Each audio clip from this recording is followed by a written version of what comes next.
ഞാനത് കുടുംബവാഴ്ച എന്നുള്ള രീതിയിൽ പറയുന്നില്ല.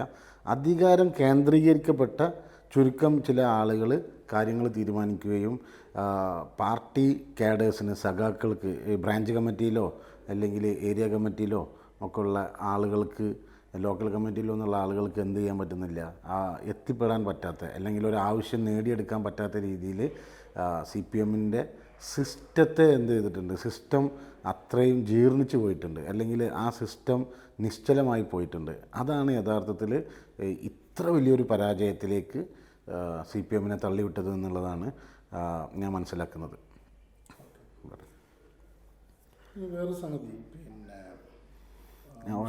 ഒരു കാര്യം കൂടി ഒരു പക്ഷേ സി പി എമ്മിന് പയ്യന്നൂർ നഗരസഭയിലേക്ക് പിന്നെ അവരുടെ ഏറ്റവും സ്ട്രോങ് ഹോൾഡിൽ നിന്ന് ഒരു വിമതൻ കഴിഞ്ഞ പഞ്ചായത്ത് തെരഞ്ഞെടുപ്പിൽ വിജയിച്ചു വന്നിട്ടുണ്ട്. കാരയിൽ വൈശാഖോ അങ്ങനെ അങ്ങനെ എന്തോ പേരുള്ള ഒരാൾ 760 വോട്ടിനെങ്ങാനും വിജയിച്ചു വന്നിട്ടുണ്ട് നഗരസഭയിൽ നിന്ന്. അന്നെങ്കിലും സി പി എം മനസ്സിലാക്കണമായിരുന്നു ഈ കാഡർ സിസ്റ്റമൊക്കെ കയ്യിൽ നിന്ന് പോയിട്ടുണ്ട് എന്നുള്ളത്.